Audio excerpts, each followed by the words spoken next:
Bon, j'ai conscience qu'il y a un danger à parler de tous ces trucs créatifs sans vous donner la moindre véritable application pratique.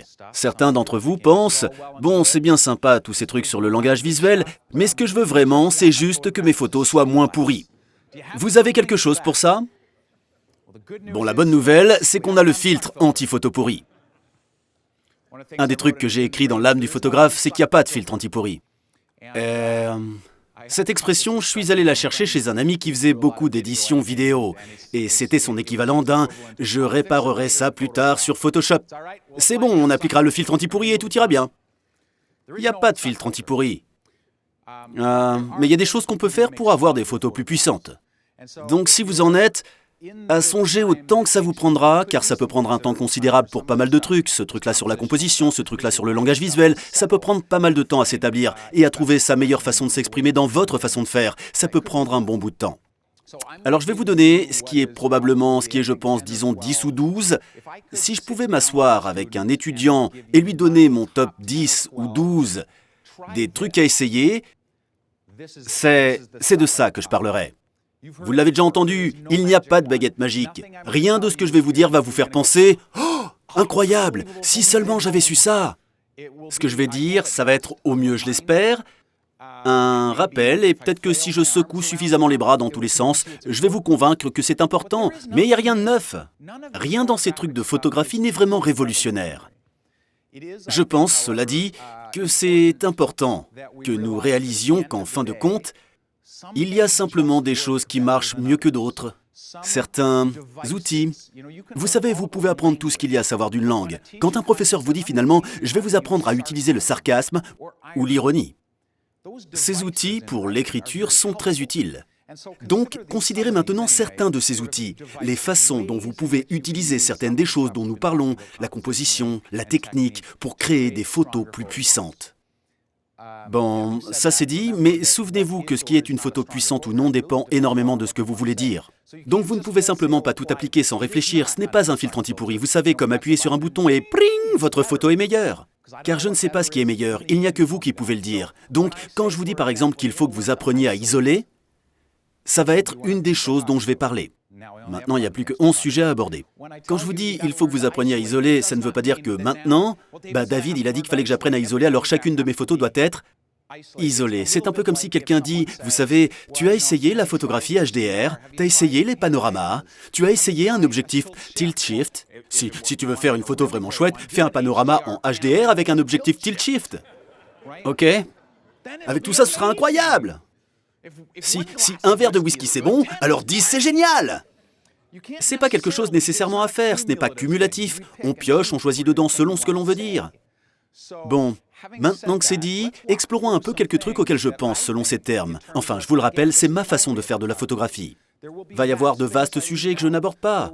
Va y avoir, nous en avons déjà parlé, je ne vais pas vous dire d'essayer vos photos en noir et blanc. Parce que j'ai déjà dit s'il vous plaît, essayez vos photos en noir et blanc.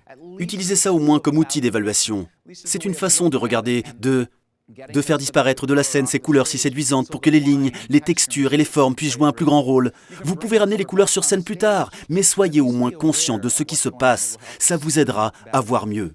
Donc nous allons aborder certaines de ces choses. J'espère que ça vous apportera des applications pratiques au fur et à mesure que ces autres choses sont filtrées. Bon, isoler. L'isolation est si importante. C'était... Et je vais charcuter le nom de la même façon que je charcute quand je le prononce le nom de Goethe. Je le prononce Goethe, mais apparemment je me plante complètement. Saint Antoine de Saint-Exupéry, que je peux prononcer aussi avec un accent français, Antoine de Saint-Exupéry. Il a écrit Le Petit Prince. Il a cette citation sur la perfection, à laquelle je vais juste faire référence et ne pas citer directement. Mais il a dit en gros qu'en matière de création, et ça s'applique dans notre contexte, la perfection est atteinte quand vous avez enlevé tout ce qui peut être enlevé, quand vous avez tout réduit à son expression la plus élégante. Et je pense qu'en tant que photographe, nous essayons tellement souvent de fourrer tout ce qu'on peut dans la photo parce que si quelques trucs sont bons, des tas de trucs sont encore meilleurs. Non, des tas d'éléments ne font que diluer la photo. Si vous pouvez isoler, vous vous rappelez ce que j'ai dit, l'art pour être de l'art doit montrer quelque chose. Et Anne Lamotte l'a dit. Si vous montrez quelque chose, plus vous montrez clairement, plus vous montrez de façon puissante. C'est moins ambigu. Une des choses que j'ai remarquées à propos des photographes débutants quand ils demandent une critique de leur travail, je regarde et je dis « Je ne suis pas à 100% sûr de ce que vous essayez de me dire. Je ne sais pas ce que vous montrez. » Parce qu'il y a tellement de choses ici, et chaque élément que vous ajoutez diminue l'impact de chacun des éléments contenus dans le cadre. Et donc j'ai l'impression de regarder quelque chose de dilué, isolé, montrez-moi. Et vous pouvez faire ça en utilisant les espaces négatifs. Ici, nous avons un sadhu à Katmandou. J'aurais pu zoomer carrément sur lui. Oui, c'est une façon d'isoler. Mais en prenant mes distances, parce qu'il faisait tellement sombre ici. Dans une scène normale, en m'éloignant, j'aurais introduit des tas d'autres éléments et ça n'aurait pas été un acte d'isolation. Ça aurait été un acte d'inclusion, ce qui peut être utile aussi. C'est une technique différente. Mais en prenant mes distances, j'ai créé tout cet espace sombre si noir.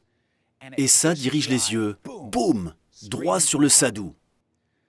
Vous pouvez utiliser pour isoler des téléobjectifs, et de certaines façons, vous pouvez aussi utiliser des objectifs grand angle pour isoler, en combinaison avec l'obscurité. Ce n'est pas l'objectif grand angle qui a isolé, c'est la combinaison. C'est l'obscurité et tout cet espace négatif si noir. Il ressort car il est tout ce qu'il y a dans un cadre qui est autrement entièrement sombre. Vous pouvez utiliser un objectif grand angle en vous rapprochant tellement près de cet élément au premier plan qu'il en devient tellement plus grand, relativement au reste. Ou vous pouvez reculer et utiliser un téléobjectif et couper toute la merde qui dépasse. Vous pouvez isoler en utilisant vos jambes.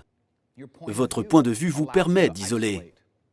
Donc si vous voulez isoler quelque chose contre son arrière-plan, et ce que vous voyez ici est en quelque sorte encombré, vous pouvez isoler simplement en abaissant votre point de vue pour prendre une photo le long de cet arrière-plan encombré, plutôt que de shooter directement, photographier vers un arrière-plan plus dépouillé.